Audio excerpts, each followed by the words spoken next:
¿Cómo están? Bien. Primero que nada, agradecerles la paciencia por haberme esperado estas clases que hemos tenido que suspender. Bueno, ustedes ya deben de saber más o menos cómo han ido las elecciones. Eh, yo creo que hemos tenido muy poca llegada a ustedes, a los estudiantes, haciendo conocer lo que se ha hecho. Y por supuesto, del otro lado han aprovechado inclusive de denigrar a mi persona, pero bueno, yo creo que hay que sopesar esas cosas, hay que tratar de ver mejor el panorama y comentarles a ustedes que les agradezco enormemente por la colaboración prestada.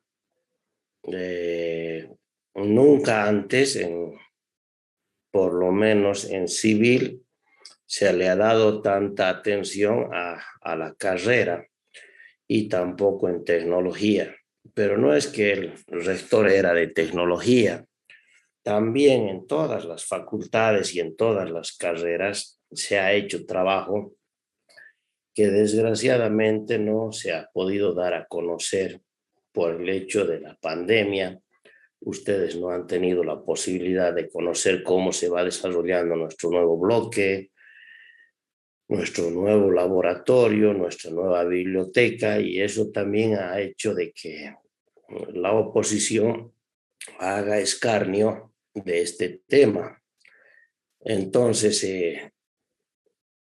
yo creo que vamos a tener nomás que empezar a hacer un pedacito de la clase siempre para contarles qué cosas se han hecho y poderles ir mostrando, tal vez en 5 minutitos a ustedes y ustedes a sus compañeros, de tal manera que podamos nosotros irnos enterando de lo que hemos hecho y puedan recapacitar en ese voto estudiantil que, que no nos ha favorecido sino en un 40%.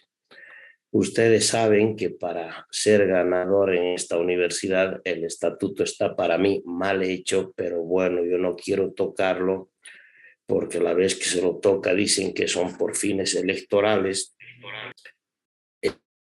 Eh, Habría que ganar en segunda vuelta en los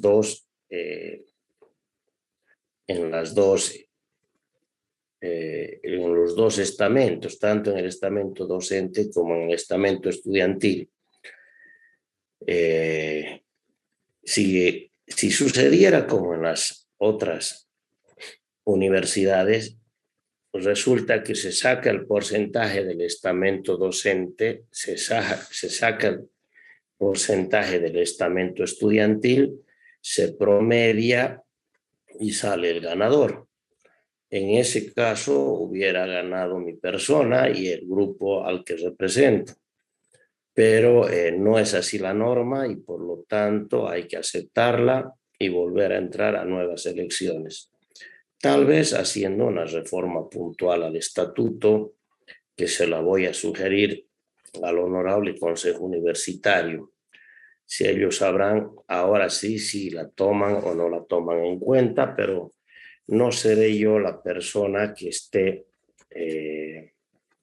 perjudicando a la institución, más bien que esté buscando la solución. Como les digo, si el promedio hubiera sido de esa manera, hubiera sido bastante favorable para nosotros. Sin embargo, contar con el 40% de los estudiantes no es suficiente. Lo importante es contar con más del 50% para que eso se le dé legitimidad. Entonces, cuando la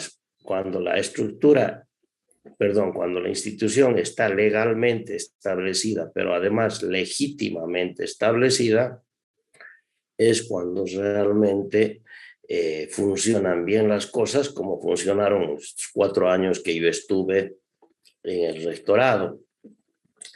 Sin más, decirles, nosotros hemos obtenido 56% del apoyo docente y un poquito menos del 40% del apoyo estudiantil. Y el frente opositor ha obtenido 52% del apoyo docente y un poco más, el 41% del apoyo estudiantil, perdón, del apoyo, 52% del apoyo estudiantil y aproximadamente un 41% del apoyo docente. Claro, si sumamos 52 más 41, hace 93, la mitad 46,5. Y si sumamos 56 más 39, digamos así, hace 95 y el promedio hace 47,5. Y por supuesto nos favorecería. Sin embargo, las normas están dadas de esa manera y hay que tratar de mejorarlas. Bien, lo primero, es decir, tenemos ahora mismo unas 4 clases que no hemos podido pasar, sino creo que una más también de un martes anterior, unas 5 clases que no hemos podido pasar y que quisiera que ustedes pudieran colaborarme para que las podamos recuperar. Siempre el día de la recuperación de las clases es el día sábado. Entonces yo quisiera cederles la palabra a ustedes para que vayamos llegando a un acuerdo. ¿Qué les parece? Para día de recuperación de clases podría ser sábado o domingo, porque tampoco el domingo tienen clases, pero ustedes me dicen, les cedo la palabra.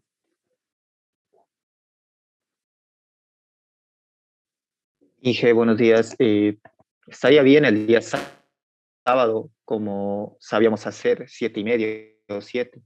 Bueno, si es que no hay compañeros que tengan clases ese día, ¿no? Correcto. A ver, la primera propuesta de Alexander es el sábado a las 7:30 de la mañana. Inge, disculpa, hay una materia que igual por las elecciones no hemos pasado clases, ¿no? Y como que los 3 sábados que van a venir, vamos a pasar a las 8 los sábados. Perfecto, Alejandra. ¿De qué asignatura se trata? Una de nivelación es obras. Ah, ya. A ver, hay 2 propuestas, una de Alexander y otra de Alejandra. La de Alejandra es temporal, es decir, solamente 3 clases. ¿Qué opinan? Día sábado, Inge, a las 7. A ver, Ronald dice a las 7 de la mañana.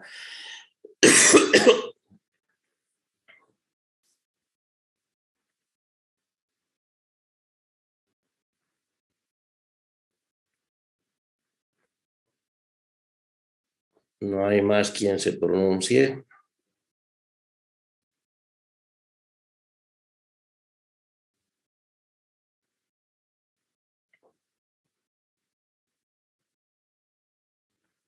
A ver, yo les hago una propuesta.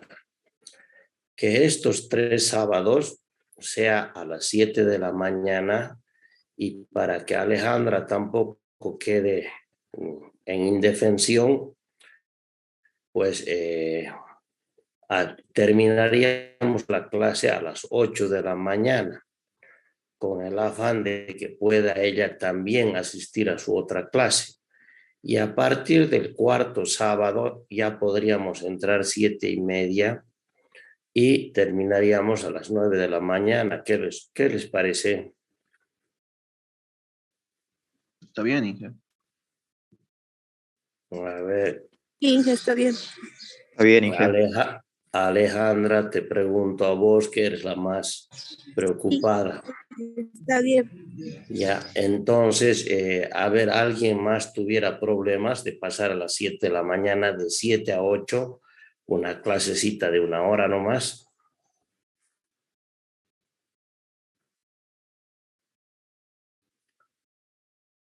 Entonces, en principio, nuestra primera clase sería de recuperación este sábado a las 7 de la mañana, ¿perfecto? Y trataríamos de que la clase termine en 1 hora.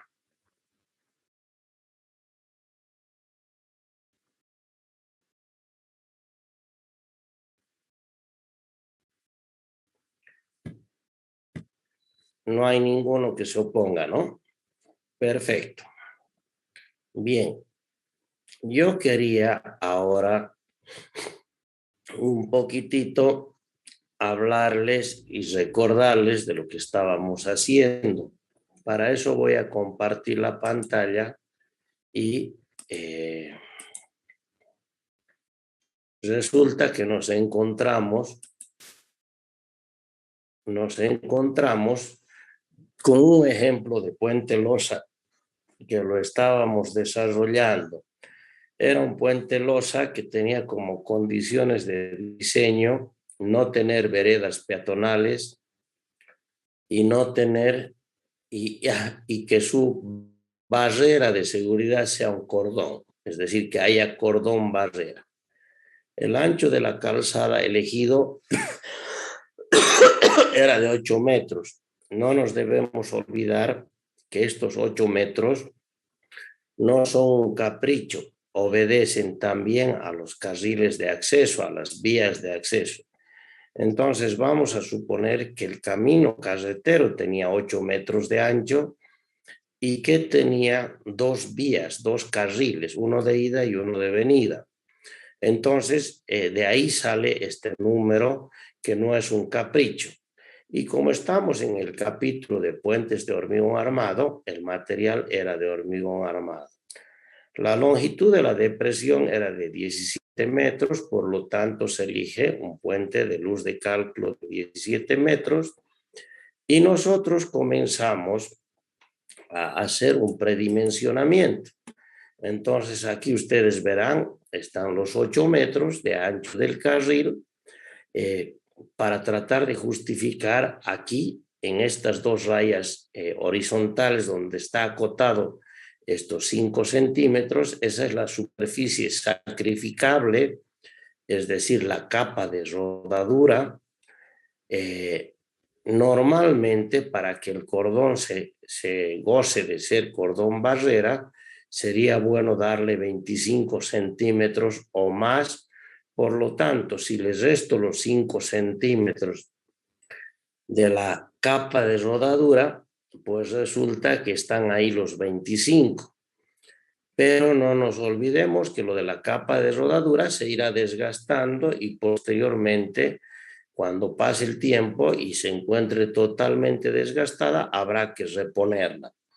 Entonces, esa dimensión es una dimensión adecuada, pero no está estipulada en la norma. Esta es más una costumbre boliviana, que el cordón barrera tenga más de 25 centímetros o más. En el caso de la normativa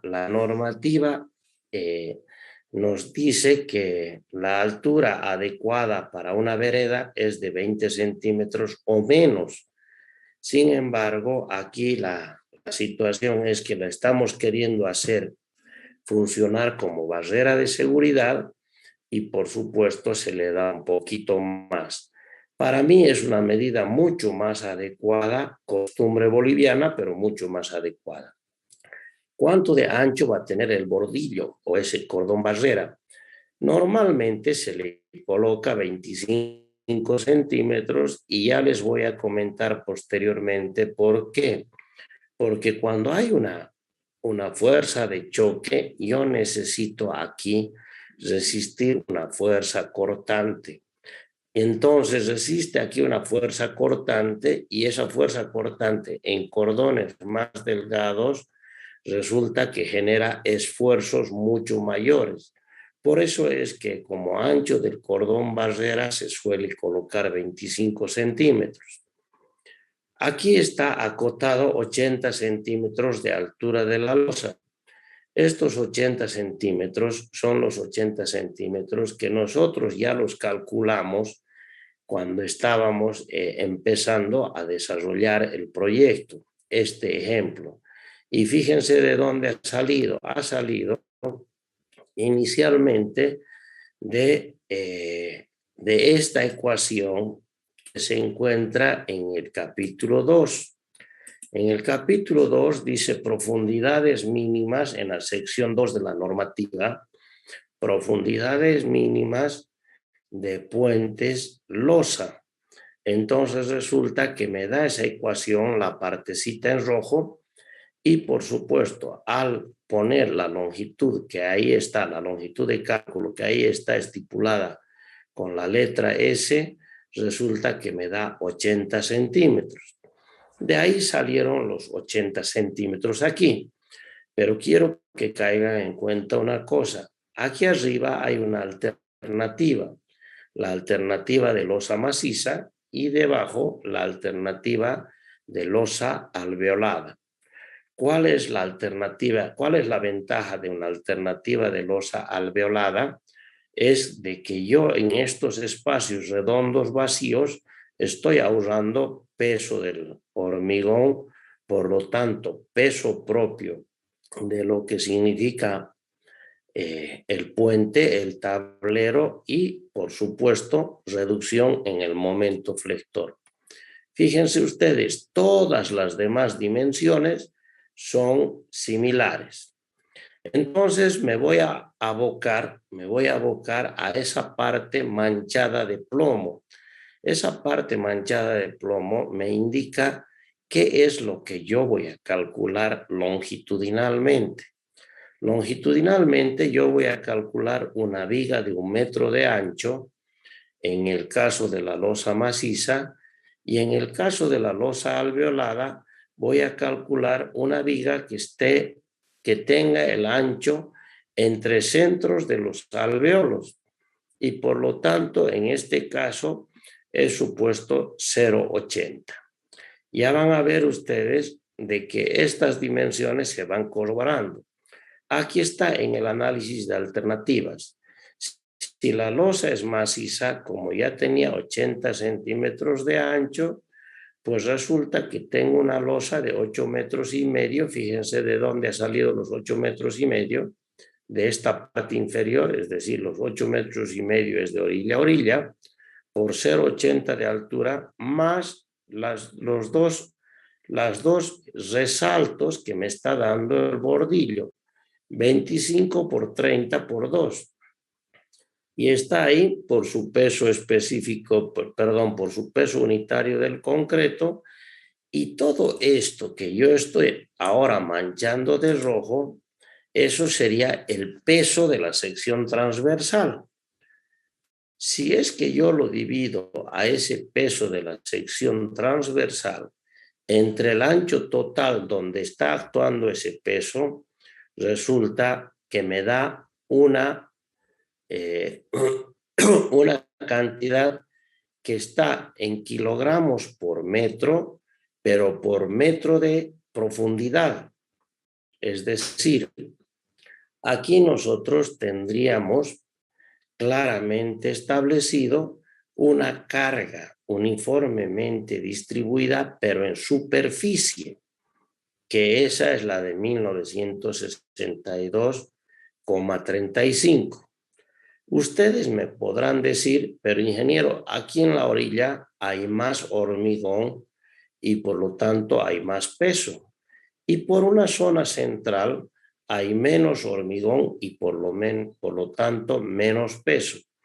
Es cierto, ese detalle que pudieran advertir ustedes, evidentemente no es necesario ser tan puntilloso con el detalle de la carga, Por lo tanto, dividirlo entre 850 y suponerlo directamente como una carga uniformemente distribuida será lo suficientemente exacto para lograr resultados adecuados. La otra alternativa era la losa alveolada. La losa alveolada tenía que conseguir, además, cumplir ciertas condiciones. Esas condiciones que se encontraban en la sección 514. En la sección 514 de la norma nos dice que la parte superior, y ahí me voy a ir un poquitito aquí.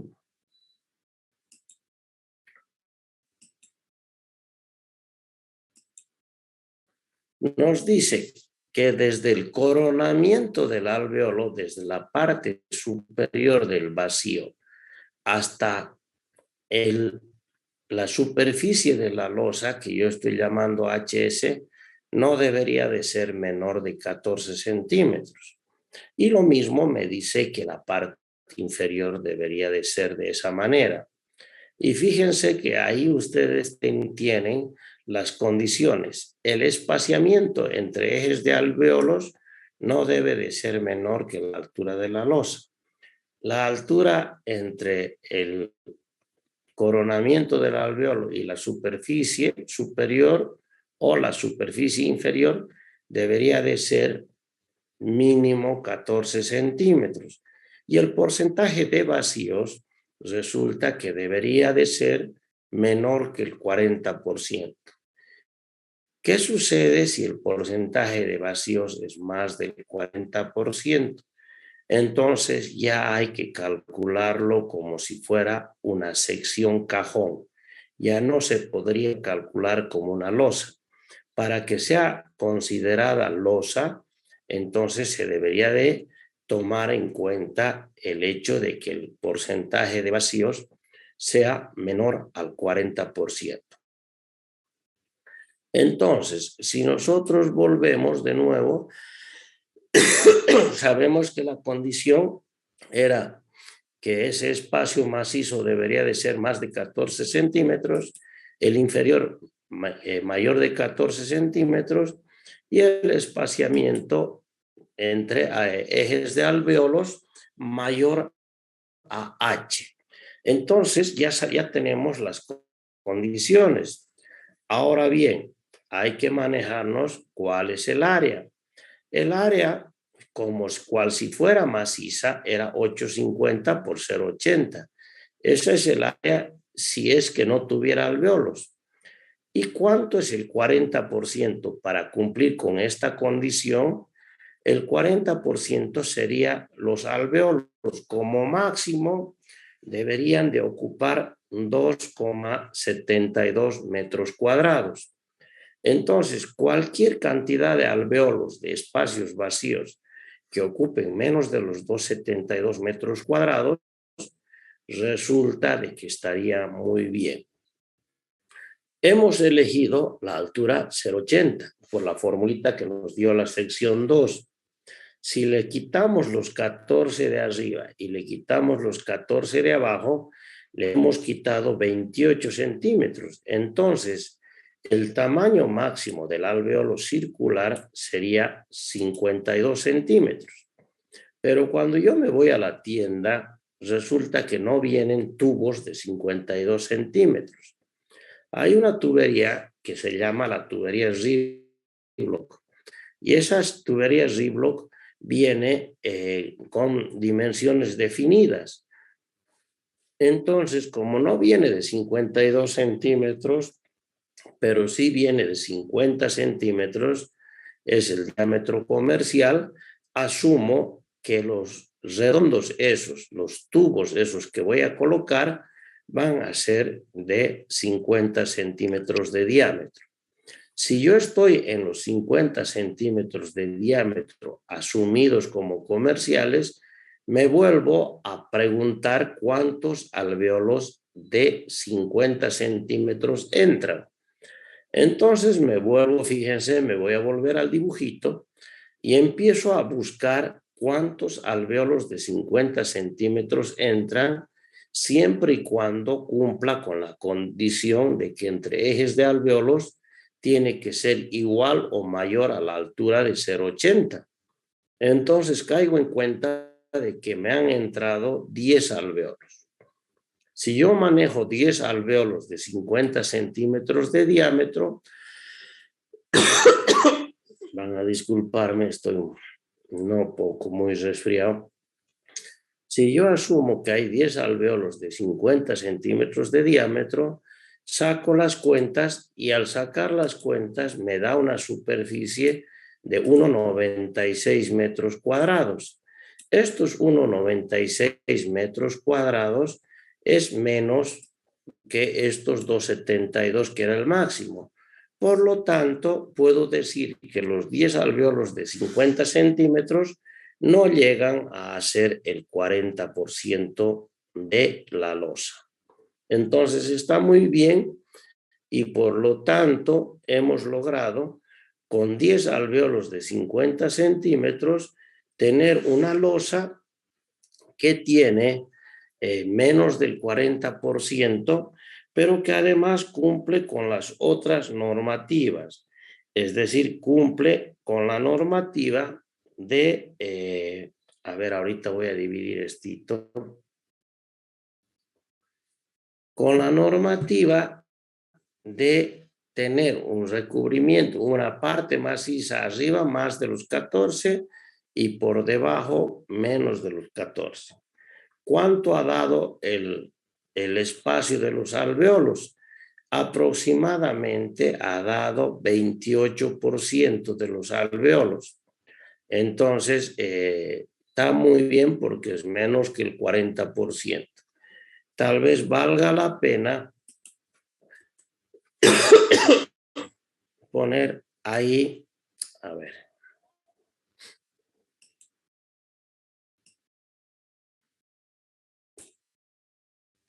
Que esto me da solamente el 28% de los alvéolos. Entonces, yo lo único que haría es dividir, a ver, insertar la ecuación, le pondré porcentaje de vacíos igual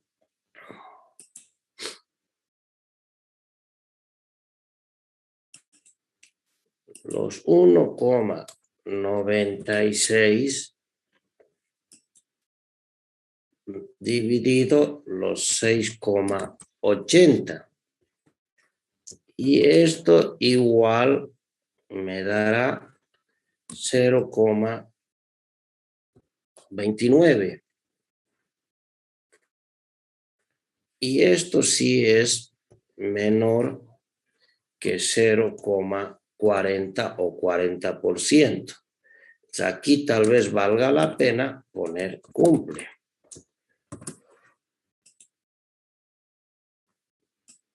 Y tal vez sacarlo de ahí. Entonces sí funciona con que el número de alvéolos está menor que el 28%. Si nosotros ya hemos manejado esa determinación de usar los alvéolos de 50 centímetros, ahora quiero saber cuánto de superficie tiene. Y cuando voy a ver cuánto de superficie tiene, ahí lo estoy manchando nuevamente en rojo. Resulta que ya le he restado el 1,96 y eso ha hecho que baje aproximadamente la carga de superficie en 500 kilos. Fíjense cuánto era. Era 1962 y ahora resulta que es 1408. Aproximadamente 550 kilos menos. Entonces, eso sí es una buena cosa que estamos ahorrando en hormigón prácticamente por cada metro de ancho estamos ahorrando 550 kilos. Si eso lo queremos primero monetarizar, eso significaría aproximadamente un cuarto de cubo. Y un cuarto de cubo que está aproximadamente en $600, pues, perdón, un cubo que está aproximadamente en $600 precio de costo, pues resulta de que ahora me estoy ahorrando solamente por poner los alvéolos aproximadamente $150.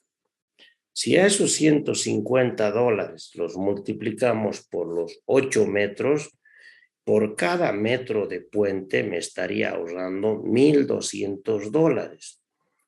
Por 10 metros, $12,000. Y por los 17 metros, cerca de $20,000. Fíjense ustedes lo importante que ha significado poner los alvéolos en este puente. Me ha ahorrado aproximadamente $20,000 solamente de colocar los alvéolos. Si a eso nosotros sumamos otra ventaja que tiene, que como ahora es menos el peso, va a tener menor momento flector y por supuesto menor cantidad de armadura, el ahorro resulta de que va a ser mayor. Entonces, cuando ya justifica el uso de alvéolos, siempre hay que analizar esa alternativa. Es bueno. Finalmente, tomo la determinación que asumo la losa alveolada. Al asumir la losa alveolada, sabemos que la carga es esa. Tampoco voy a ir con centavos, tomaré 1,410, pero ya tengo una idea de lo que es el peso. Entonces, la solución ya tiene que ser con la alternativa elegida. Y ahí estoy empezando con la solución. Ahora resulta que es un puente losa alveolada. Como ya me dijeron en las condiciones, no tenía veredas peatonales, era de hormigón armado y su luz de cálculo era de 17 metros. El número de carriles también dependió de lo que dice la normativa, pero además había que incluir la posibilidad de analizar, perdón un ratito, la posibilidad de analizar si los carriles de acceso eran 2, 3 o uno solo. En este caso hemos supuesto que eran 2 los carriles de acceso, por lo tanto, cuando yo divido esos 8 metros entre los 360, me daba 2,22 y asumí número de 2. La luz de cálculo era 17, condición, la altura salió también del predimensionamiento, el alvéolo salió del predimensionamiento y aquí algo que es importante. Fíjense ustedes que yo aquí no he decidido colocarlo al alvéolo justo en el centro, sino más bien he decidido colocarlo un poquito deprimido más hacia la superficie inferior, pero sin que incumpla la condición. La condición me decía que debería de ser 14 centímetros o más. Y yo lo que he decidido es de que haya los 14 centímetros en la parte inferior y que haya 16 centímetros en la parte superior. ¿Por qué razón he decidido 16 en la superior y 14 en la inferior? Voy a volverme un ratito al dibujo y resulta que yo he dicho que esta parte de arriba sea 16 y que esta parte de abajo sea 14. Esa era mi condición. 2 motivos me han llevado a que yo lo ponga al alvéolo más abajo. Inicialmente, que por la parte de abajo no pasan movilidades, por lo tanto no se va a desgastar. Y por la parte de arriba resulta que pudiera haberme descuidado en el mantenimiento, se pudiera haber acabado la capa de rodadura, como lo que sucedió recientemente en el puente de Tomatitas, y podríamos haber ya empezado a deteriorar parte del puente. Entonces, esto puede ser motivo de seguridad, no es tal vez de seguridad, sino de proteccionismo. Me estoy protegiendo ante un eventual descuido en el mantenimiento. Pero además hay una cosa que me ha llevado a mí a que yo maneje esta sección transversal. Es decir, ¿por qué he bajado? Para que aquí arriba haya más cantidad de hormigón, porque sé que ante un momento flector positivo, la parte superior está comprimida y la parte inferior está traccionada. Si la parte inferior está traccionada, entonces claramente yo puedo decir que voy a subsanar esa deficiencia del hormigón con acero de refuerzo. A cambio, en la parte superior comprimida, debería de tratar de aprovechar al máximo la sección de hormigón para que sea el hormigón el que resista las compresiones. Entonces está muy bien tomada la determinación por doble motivo. Una de ellas por motivos mecánicos y la otra de ellas por motivos proteccionistas o de seguridad operacional. Bien, ahora nosotros nos manejamos bajo esa figura y resulta de que la carga permanente ya habíamos puesto de que nuestra carga era 1408,94, que me la he copiado desde ahí arriba, pero para no andar con centavos, pues resulta que he supuesto 1410. Ahora bien, a esta carga, que es la carga propia de la losa, debo de aumentarle la capa de rodadura. Y la capa de rodadura la he supuesto de que sea de un mastique bituminoso, es decir, que sea de asfalto. Y cuando voy a la normativa y veo cuánto tiene de peso unitario el asfalto, me dice 2.200 kilogramos por metro cúbico. Lo multiplico por su espesor y me sale 110 kilogramos por metro cuadrado, es decir, por metro de ancho y por metro de profundidad. Entonces ya tengo la capa de rodadura. Si a eso ya le vamos cargando ahora las demás cargas. Fíjense que ahorita yo he pasado con las cargas permanentes. Voy a irme un ratito a otro archivo que teníamos de una clase anterior, y ya no me acuerdo dónde está.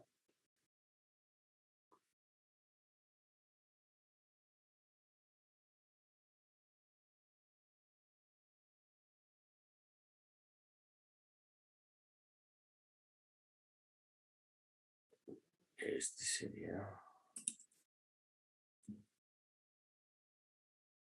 No, no es este.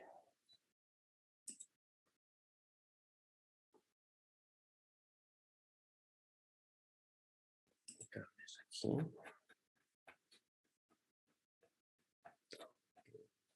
¿Qué se llama?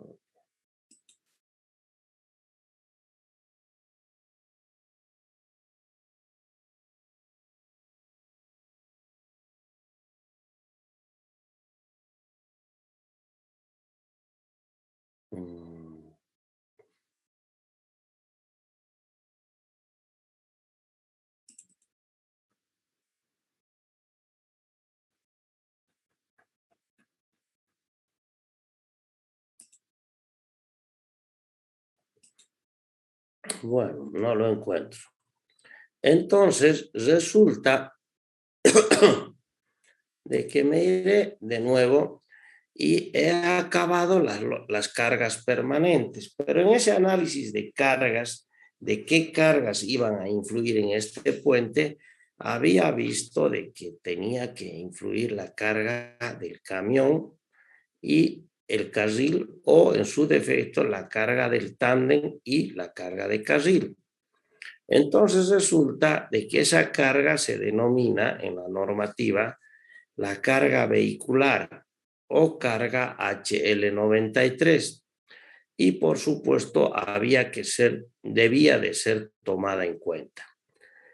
Posteriormente hay debido a que son cargas móviles, se debería de tomar un incremento por carga dinámica que es el 33% de la carga del camión, la fuerza de frenado y la carga peatonal, que me dice que si la vereda no es de más de 60 centímetros de ancho, no se debe aplicar la carga peatonal.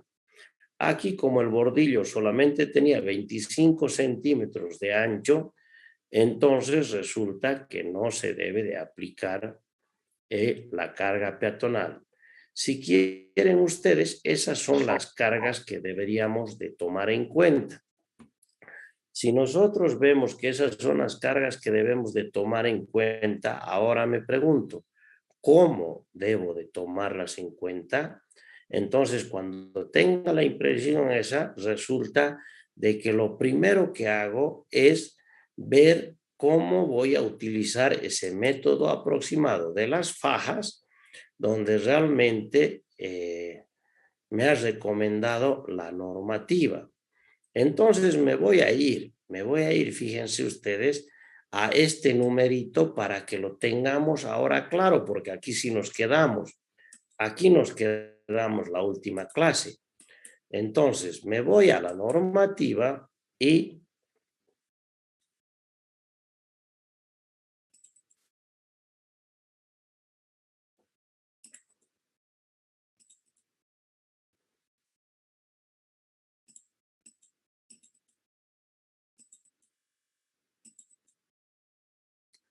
resulta que en la sección 4 de la normativa, para que ya vayamos hablando ahora un poquito más con paciencia, en la sección 4 aparece el análisis estático en 4.6 y en 4.62, fíjense bien, aparece los métodos de análisis aproximados.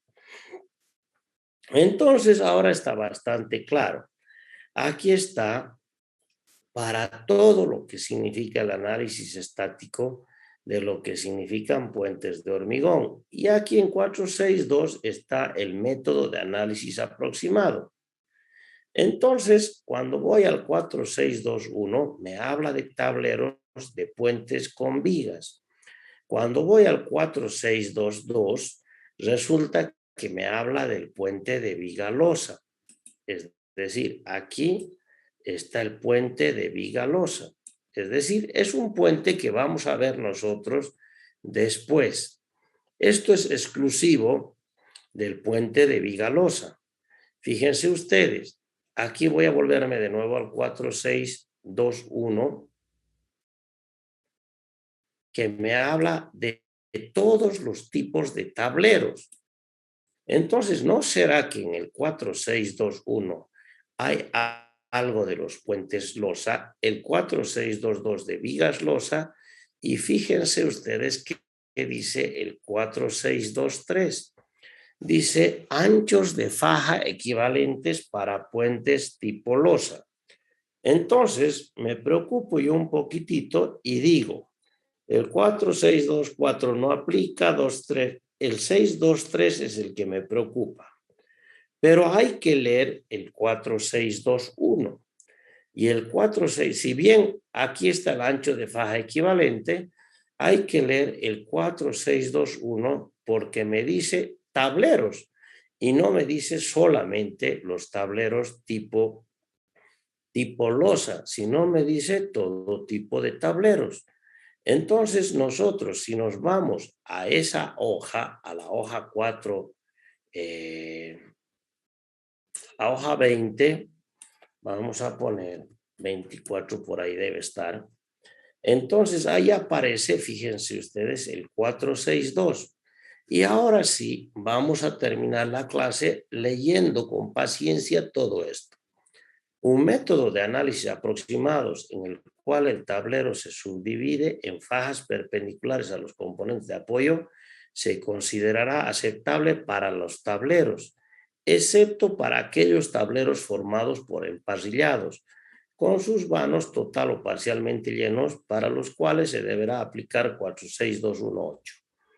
Es decir, el método de análisis aproximado en el cual se divide en fajas perpendiculares a los componentes de apoyo se considera aceptable. Entonces, el método de las fajas, siempre y cuando no sea un emparrillado de vigas, se considera aceptable. Ya hemos decidido que vamos a usar el método de las fajas debido a lo que me ha dicho el 46211. Me voy a ir a su comentario. Este modelo es análogo al de las ediciones anteriores de las especificaciones Ashton. ¿Esto qué me está diciendo? Me está diciendo el Belmonte sirve.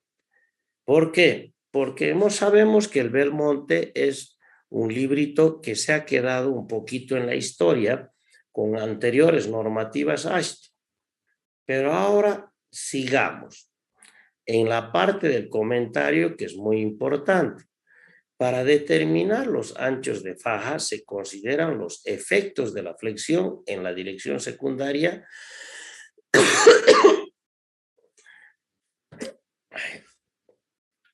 y la torsión sobre la distribución de las solicitaciones internas, a fin de obtener solicitaciones de flexión que se aproximen a las que se obtendrían mediante un método de análisis más refinado. Dependiendo del tipo de tablero, para el modelado y diseño en la dirección secundaria, se puede utilizar una de las siguientes aproximaciones. Ahí me voy a quedar. Primero, fíjense ustedes de que aquí ya está hablando de una dirección primaria y de una dirección secundaria. Entonces, si nosotros nos vamos a buscar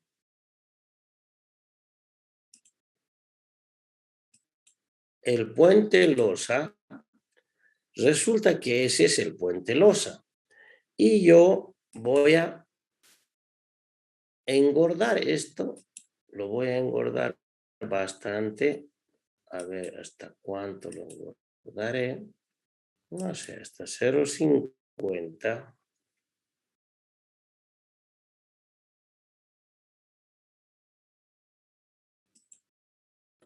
Entonces yo lo voy a engordar esto bastante para decirles, esos son los estribos, es decir, donde se encuentra apoyado nuestro puente. Entonces el tablero que estamos manejando nosotros ahorita sería esto que estoy poniendo en rojito. Tal vez convenga azulito mejor aquí. Eso que está ahí definido en azulito, ese es el tablero que estoy calculando. Entonces, si estoy calculando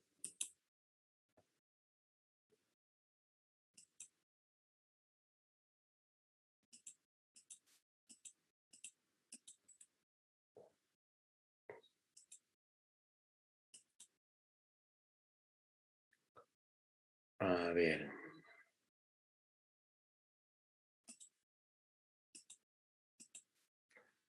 Si estoy calculando ese tablero, esa losa, entonces resulta que quiero saber por dónde está siendo apoyada esa losa. Y caigo en cuenta exactamente que está apoyada en los estribos. Es decir, se está apoyando en el estribo superior y el estribo inferior en el dibujo, y esa justamente es la dirección del tráfico. Entonces, esa es la parte que me está preocupando. Aquí al lado hay una cosa similar, pero es un puente que se denomina con cierta inclinación, y esa inclinación se llama el puente, se llama esviaje, y por lo tanto este puente sería esviajado. El esviaje normalmente no conviene que pase de los 20 grados, porque entonces ya se empiezan a levantar las esquinas agudas para brindarle mucho sacrificio a las esquinas obtusas. Pero algunas veces el camino me obliga a que el puente sea esviajado. De preferencia el puente será recto, que es el caso de nuestro ejemplo. Entonces, en este caso de nuestro ejemplo, pues resulta que tengo un puente recto que está apoyado en los estribos y que tiene 17 metros. Es decir, si yo todavía atrevidamente sigo manchando esto, pues resulta de que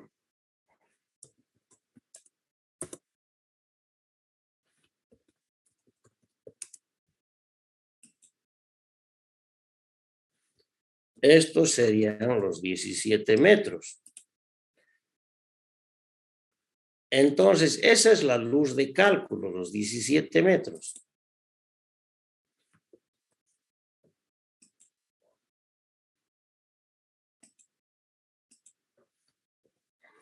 Bien, si estos son los 17 metros y esa es la luz de cálculo, lo que yo deberé de calcular es una viga de 1 metro de ancho, pero de 17 metros de largo.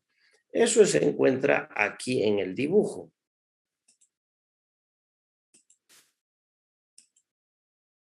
Resulta que aquí está entonces el puente, el mismo puente que hemos revisado nosotros, y en ese puente que hemos revisado nosotros, pues resulta que está ahí el estribo gordo, el estribo otro gordo, y defino que está esa línea, la azul, la que define los apoyos del puente, es la dirección del tráfico. Entonces, como esa es la dirección del tráfico y la dirección principal, porque ahí está apoyada, este puente es el puente con dirección principal paralela al tráfico. Y ahora lo que está manchado en rojo es lo que se denomina la dirección secundaria. ¿Por qué? Porque el método me dice es suficiente dividir en fajas perpendiculares entre sí.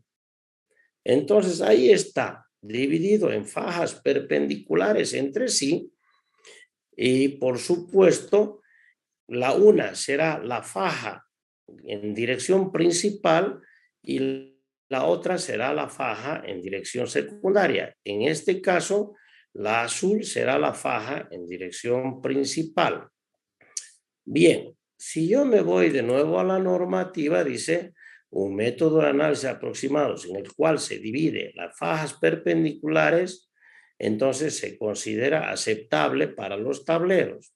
Y cuando me voy a la parte del comentario, dice, dependiendo del tipo del tablero, ya me estoy yendo en la segunda parte, en el tercer párrafo, perdón, dependiendo del tipo de tablero para el modelado y diseño en la dirección secundaria, se puede usar una de las siguientes aproximaciones. Dice, para el diseño de la dirección secundaria, no me está hablando todavía nada de la dirección primaria. Y me dice que yo podría diseñar la dirección secundaria de manera similar a la faja primaria, con todos los estados límites aplicables. Esa es una alternativa. Ya me está diciendo, vaya y diseñe como en la dirección primaria. Pero resulta que cuando me voy al segundo párrafo, dice, determine los requisitos de resistencia en la dirección secundaria como un porcentaje de los correspondientes a la dirección primaria. Ah, miren ustedes. Resulta que si yo tengo algunos valores de momentos cortantes y normales y le saco un porcentaje, ya no necesito calcular. Entonces me dice, determine los requisitos de resistencia en la dirección secundaria como un porcentaje. Pues bárbaro, yo voy a ponerle un porcentaje de lo que saque en la dirección primaria y me ahorro la fatiga me ahorro la fatiga de calcular en la dirección secundaria. Pero además, ¿qué dice? Esto lo estoy contando en 9732. Pero además, ¿qué dice? Este es un enfoque tradicional para losas de hormigón armado que se puso en las ediciones anteriores de las especificaciones estándar, de AASHTO estándar. Entonces, resulta de que está muy bien. Voy a optar por ese lado. Voy a determinar todo en la dirección primaria y después le voy a sacar un porcentaje para requisito de resistencia en la dirección secundaria. Bárbaro. Si sucede así, el problema ha sido subsanado. Primero, ¿qué he hecho? He determinado la dirección de la faja principal y hemos dicho paralela al tráfico. Y luego, para la faja secundaria, voy a determinar un porcentaje. ¿Qué dice el tercer párrafo? Lo leeré por leerlo. Especificar requisitos estructurales y geométricos mínimos para la dirección secundaria independiente de las solicitaciones reales, como se hace para la mayoría de los tableros de madera. Entonces, fíjense ustedes de que ahora es el segundo punto el que me interesa.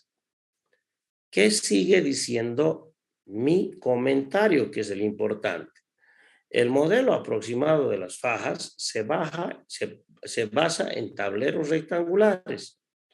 En la actualidad, a nivel nacional, aproximadamente 2/3 de los puentes son oblicuos. Es decir, cuando habla de oblicuos, aquí está hablando de puentes esviajados. Entonces me dice que aproximadamente en Estados Unidos el 66% son de este tipo.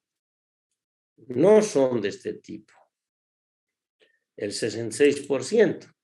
En la actualidad, a nivel nacional, aproximadamente 2/3 de los puentes son esviajados, aunque la oblicuidad en general tiende a disminuir. Las solicitaciones extremas también produce momentos negativos en las esquinas, momentos torsores en las zonas de los extremos y una considerable redistribución de las reacciones, además de una variedad de fenómenos que deberían ser considerados en el diseño. Es decir, cuando estemos ante un puente oblicuo hay que considerar nuevas cosas. ¿Qué sigue? ¿Qué sigue diciendo? No nos olvidemos que esto que estamos leyendo no es solamente para puentes losa. Esto es para puentes losa, de vigas, cajón, etcétera. Porque estamos en 4621. Me voy al 46212. En lugar de realizar un análisis, está permitido utilizar ayudas de diseño para diseñar los tableros que contienen elementos prefabricados, siempre que el comportamiento del tablero esté documentado y avalado por evidencia técnica suficiente. Dice, en lugar de realizar un análisis, está permitido usar ábacos o usar tablas. Siempre, dice todavía, siempre que el comportamiento del tablero esté documentado. Eso no hay en Bolivia. Pero encima todavía me pone la pistola en el pecho. Miren aquí qué dice. El ingeniero es el responsable por la precisión e implementación de cualquier ayuda para el diseño. Si usted va a usar una tabla y el puente se cae, usted es el responsable. Entonces, esto ya me dice a mí, no use tablas, tenga cuidado. Siempre que no esté seguro, preferentemente hágalo de la manera normal. ¿Qué más dice? Para puentes de losa y losas de más de 460 metros de longitud y que se extienden fundamentalmente en la dirección paralela al tráfico, este es nuestro caso, se deberá aplicar 4623. Entonces, es la primera vez que me manda este capítulo a el 4623. Entonces, Hasta el momento está muy bien la aplicabilidad. Me voy al 4621. Anchos de fajas equivalentes interiores. Esto resulta que dice, el ancho de la faja equivalente de un tablero se puede tomar como se especifica en la tabla 1. Si el tablero se extiende fundamentalmente en la dirección paralela al tráfico, las fajas que soportan una carga no deben de ser mayores de 1 metro. Es lo que yo les había dicho. No es bueno tomar la faja de análisis mayores que 1 metro y no mayores que 360 metros para los demás tableros, para los cuales se investiga en múltiples carriles. Para los vuelos de los tableros, cuando sea aplicable, se pueden utilizar los requisitos del artículo 36134 en lugar del ancho especificado en la tabla. Esto me está llevando directamente, 46213, me está llevando directamente a los puentes de vigas. Entonces, resulta que leo el comentario. Los valores indicados para anchos de faja equivalente y requisitos de resistencia en la dirección secundaria se basan en experiencias. Con el advenimiento de la experiencia práctica y futuros trabajos de investigación, será posible mejorar estos valores. Perfecto. Entonces resulta que esta tabla está muy orientada a lo que significa los puentes de vigas. La vamos a ver con paciencia cuando hagamos el puente de vigas. Aquí está el de hormigón, aquí están los de acero, que ya no será parte de, pero se hará analogía, y aquí están los de madera. Bien, sigo. Entonces resulta de que empieza a hablar los tableros de tablones, esos son de madera, ancho de faja en los bordes de las losas. Ahora fíjense, otra vez me está hablando de la losa, pero todavía no estoy en el 4623 donde me mandó. A los fines de diseño, la viga de borde ideal se deberá tomar como una faja de tablera. El ancho reducido aquí especificado más cualquier aumento de altura localizado o protuberancia similar. Cuando se habla de protuberancia, estoy hablando del cordón barrera, que actúe como rigidizador del tablero. Se asumirá que las vigas de borde soportan una línea de ruedas y cuando corresponde una porción tributaria de la carga de carril de diseño. Los bordes longitudinales, otra vez estamos hablando de los bordes. Fíjense, el 4621 es para los bordes, solamente para los bordes de las losas. Entonces hay los bordes longitudinales que son a lo largo de la dirección paralela del tráfico. Si el tablero se extiende fundamentalmente en la dirección del tráfico, el ancho efectivo de una faja con o sin viga de borde, con o sin el bordillo, se puede tomar como la sumatoria de la distancia entre el borde del tablero y la cara interna de la barrera, más 30 centímetros, más la mitad del ancho de faja especificado en los artículos 4621, 3 o 4623, otra vez me vuelve a hablar, según corresponda. El ancho efectivo no deberá ser mayor que el ancho total ni mayor que 1,80 metros. Entonces me está diciendo que el ancho efectivo de faja en un borde no debe de ser mayor de 1,80 metros. Esto lo vamos a analizar con paciencia. Acuérdense bien, 4621A me habla de los requisitos y 4621B ya me habla del borde de la losa.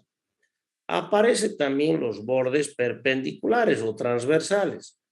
El ancho efectivo de una faja con o sin viga de borde se puede tomar como la sumatoria de la distancia entre el borde transversal del tablero y el eje de la primera línea del apoyo del tablero, generalmente tomada como el alma de una viga más la mitad del ancho de faja especificado en el artículo 46213. El ancho efectivo no debe ser mayor que el ancho de faja total especificado en 46213. Otra vez, lo voy a leer. El ancho de efectivo con o sin viga de borde, ya está hablando de vigas, se puede tomar como la sumatoria de la distancia entre el borde transversal y el eje de la primera línea del tablero, generalmente tomada como el alba de una viga. Otra vez me habla, esto es de las vigas. Entonces, esto me lo dejo de lado por el momento, me lo paso y sigo de nuevo pensando en que solamente voy a usar 46214B. Cuando voy a las cargas, al 46215, si la separación de los componentes de apoyo en la dirección secundaria es mayor que unos 5 veces la separación a dirección primaria, se debe considerar que todas las cargas de ruedas están aplicadas en la faja primaria y en la dirección secundaria se pueden aplicar los requisitos de 9732. Fíjense ustedes, vamos a volvernos un poquitito atrás. Estoy en 46215, pero me voy a acordar aquello que dejé manchado aquí arriba. Y cuando resulta que he dejado, me dice, la faja secundaria se podrá determinar como un porcentaje como se especifica en 9732. Este número me interesa. Y aquí vuelve a aparecer en 96215, aquí vuelve a aparecer el 9732. Fíjense, aquí está. Dice, si la separación de los componentes de apoyo, en este caso los estribos, en la dirección secundaria, no hay, aquí no hay. En la dirección secundaria no hay apoyos. Es mayor que unos 5 veces la separación en la dirección primaria, se debe considerar que todas las cargas de rueda están aplicadas en la faja primaria y en la dirección secundaria se pueden aplicar los requisitos, es decir, saque el porcentaje. Este artículo intenta aclarar la aplicación tradicional Ashton al caso de tableros continuos, es decir, tableros de viga losa o de losa continuos. Entonces, como esto es para los continuos, tampoco lo voy a tomar en cuenta. Y aquí sí empieza una cosa que debo de tomar en cuenta. Las fajas se deben tratar como vigas, ya sean continuas o simplemente apoyadas. Esto es lo primero que yo tengo que tomar en cuenta. Las fajas se deben de tratar como vigas. Si el puente es continuo, como viga continua. Si el puente es simplemente apoyado, como viga simplemente apoyada. La longitud del tramo se debe de tomar como la distancia entre centros de los componentes de apoyo. Esta es la famosa luz de cálculo. Para determinar las solicitaciones en la faja, se deberá suponer que los componentes de apoyo son infinitamente rígidos. Es decir, se tiene que suponer que los estribos son infinitamente rígidos. O en el caso de las losas continuas, también las pilas. Ahora, ¿qué otra cosa importante dice aquí? Las cargas de las ruedas se pueden modelar como cargas concentradas o como cargas distribuidas en un área cuya longitud en la dirección paralela al tramo es igual a la longitud del área de contacto de los neumáticos, como se especifica en 36125. Fíjense ustedes que ahora me está mandando a otra parte, pero yo como no quiero irme a otra parte y como quiero que sea facilito, las cargas de las ruedas se pueden modelar como cargas concentradas. Punto, ya está. Son cargas concentradas. Dos cosas importantes estoy viendo. Las fajas se deben tratar como vigas y las cargas de las ruedas se pueden modelar como cargas concentradas. Bien. Bajo esa premisa voy a seguir leyendo el comentario. Esta es una desviación respecto al enfoque tradicional que se basa en aplicar una corrección por continuidad a los resultados obtenidos, analizando tramos simplemente apoyados. En ausencia de cálculos más precisos, en el apéndice se pueden hallar momentos de diseño, pero hay momentos de diseño, pero no se olviden que es responsabilidad del ingeniero usar esto. Entonces, es mejor, ahí está, en el apéndice 4, va a haber una tablita que la podemos ver, pero hay que saberla utilizar. En los tramos cortos, las solicitaciones calculadas utilizando la huella podrían ser significativamente menores y más realistas que las calculadas como cargas concentradas. Leeremos este pedazo. En los tramos cortos, cuando los puentes son demasiado cortitos, si yo utilizo el área de contacto de la rueda, correcto, las solicitaciones son menores y tal vez más realistas.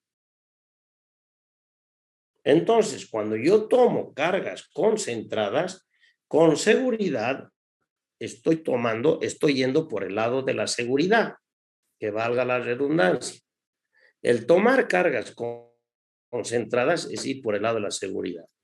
Y si es que tomo el área de contacto de la rueda, pues las solicitaciones pueden ser menores y más reales. Eso se hace cuando se especula y me está saliendo mucha armadura. Entonces, me está saliendo mucha armadura. ¿Qué pasará si es que yo tomo el área de contacto? Entonces, ahí me voy a ver que se reduce la armadura.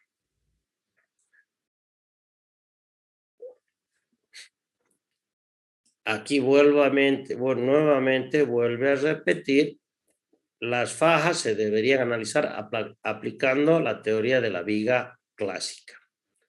Está decidido de que es una viga. Ahora bien, no nos olvidemos que ya estamos en el análisis de las solicitaciones. La sección de diseño para momentos negativos y esfuerzos de corte, cuando se investiguen, se pueden tomar de la siguiente manera. Para puentes de vigas cajón, no. Para vigas de acero y madera, no. Para vigas de hormigón prefabricadas en forma de T y doble T, no.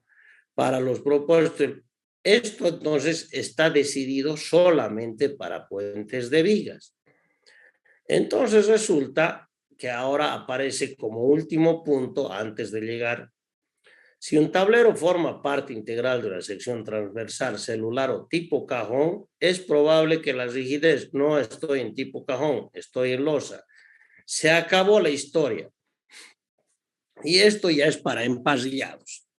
Fíjense ustedes, yo he empezado a leer con toda la paciencia del mundo, ya está, capaz los he aburrido, pero solamente para sacar el método de las fajas.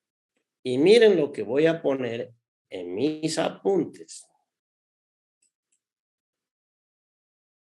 Análisis estructural utilizando el método de las fajas.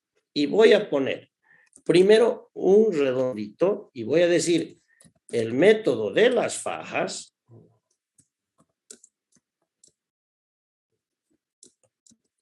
es un método aproximado. ¿Se acuerdan? Fíjense bien. En el cual se divide el tablero en fajas perpendiculares, lo que yo he manchado, que consiste en dividir el tablero en fajas perpendiculares.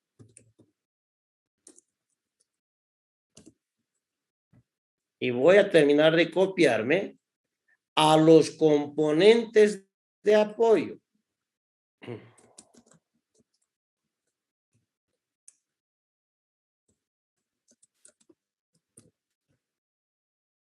Ahora sí, yo resulta de que he definido que el método de las fajas consiste en dividir las fajas, lo volveré todo negrito. Igual lo puedo.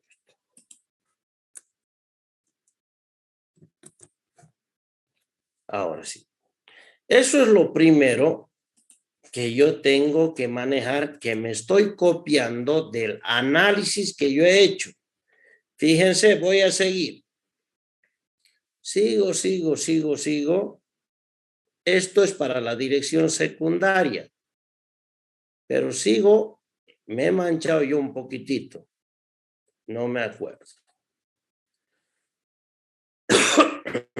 ¿Dónde está? Pues es que manchado.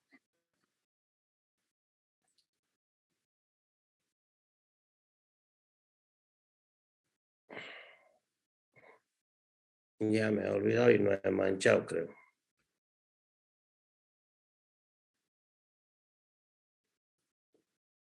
A ver, lo voy a buscar y creo que no lo he manchado.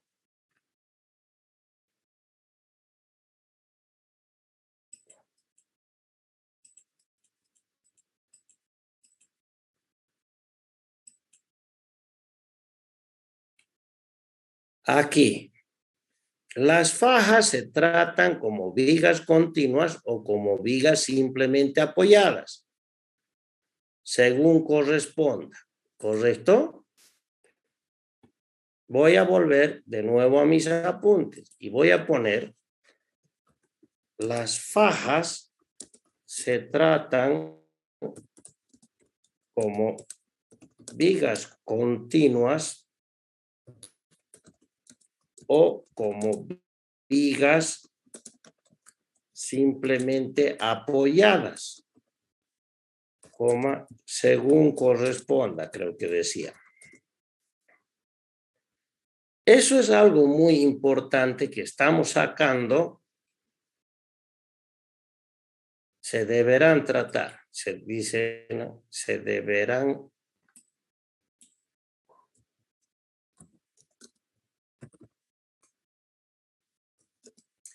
como vigas continuas o como vigas simplemente apoyadas, según corresponda. Caramba.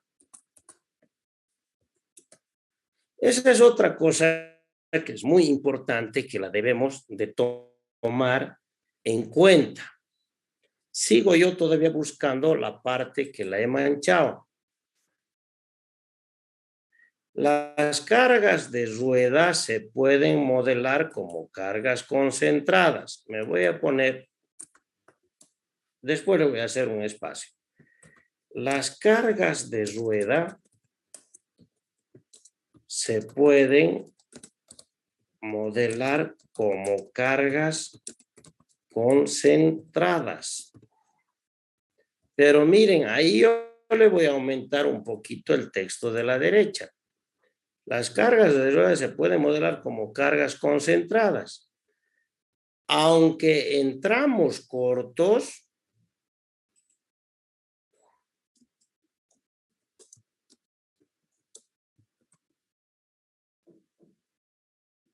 coma, fíjense lo que dice aquí, me estoy copiando la derecha. Las solicitaciones calculadas utilizando la huella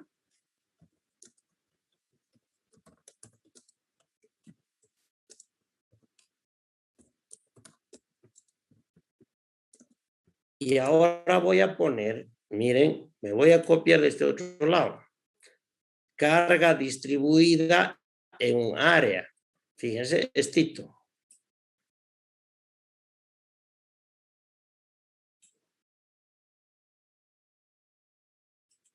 Entonces voy a poner carga distribuida en el área de contacto de los neumáticos. Esa es la carga distribuida.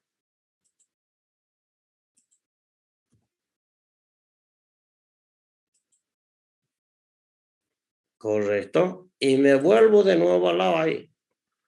Podrían ser significativamente menores y más realistas.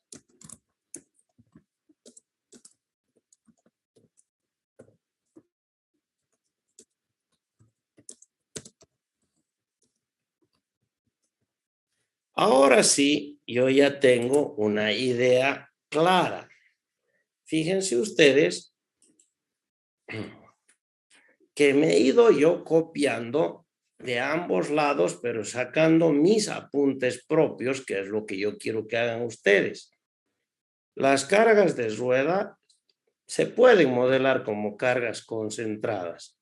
Aunque en tramos cortos, las solicitaciones calculadas utilizando la huella podrían ser significativamente menores y más realistas. La carga concentrada me da mayor solicitación, mayor seguridad. Bien, sigo. Esta partecita es que yo he ido manchando. ¿Qué más? Ah, esto ya era, me voy buscando allá. Y ahí he manchado 9732, que me lo he pasado.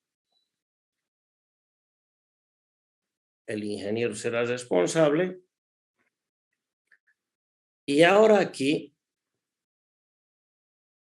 puedo agarrar y copiarme esta otra partecita que la quiero meter aquí. En la dirección secundaria,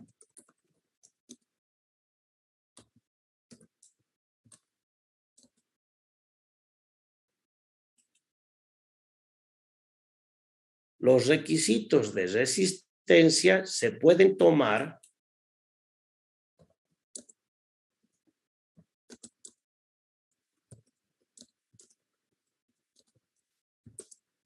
como un porcentaje de las solicitaciones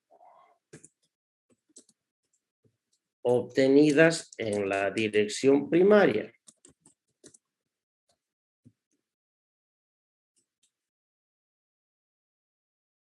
De los requisitos correspondientes a la dirección primaria.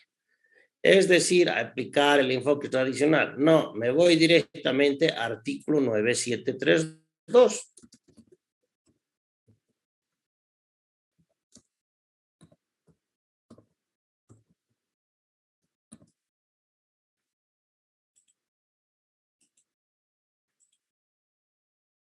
Creo que ya he llegado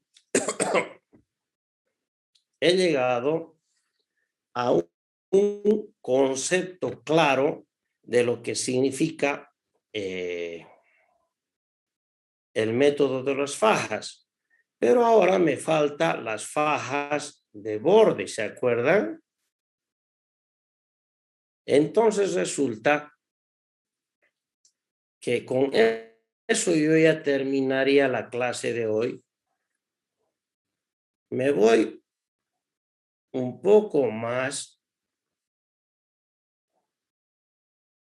¿Dónde está pues esto?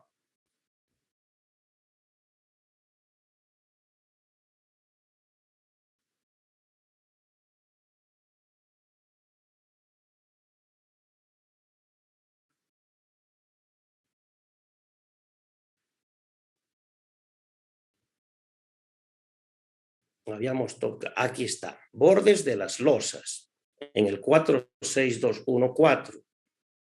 Y dice claramente, si el tablero se extiende fundamentalmente en la dirección del trazo, el ancho efectivo de una faja con o sin viga de borde se puede tomar como la sumatoria de la distancia. Entonces, para terminar, voy a poner ver para las fajas.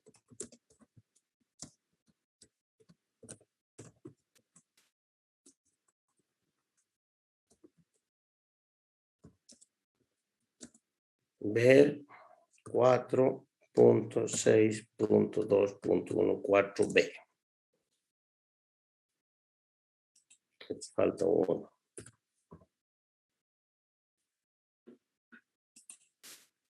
4.6.2.14b. Así. Entonces, resulta de que ahora yo ya tengo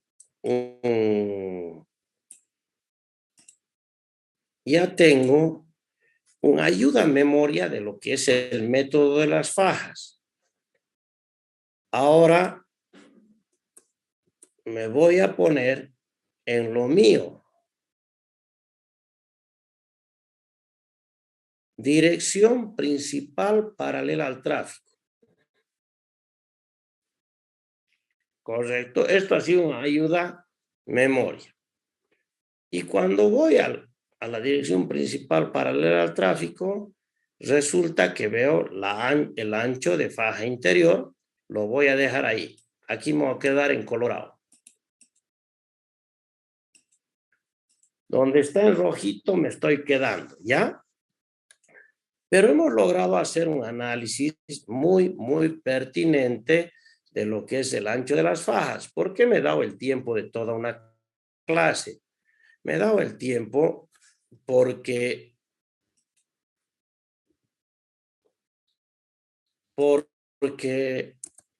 resulta de que hay que entenderlo al método de las fajas para poder llegar recién a conseguir los momentos principales y todo de eso. La próxima clase vamos a calcularla ya a la losa y hasta el sábado vamos a terminar el puentecito losa. ¿Existe alguna pregunta?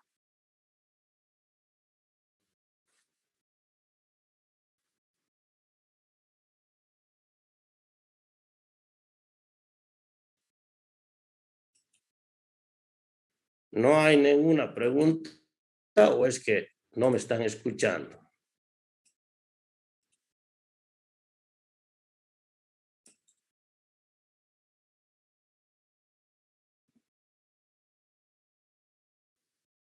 Sí, se lo escucha bien, Inge.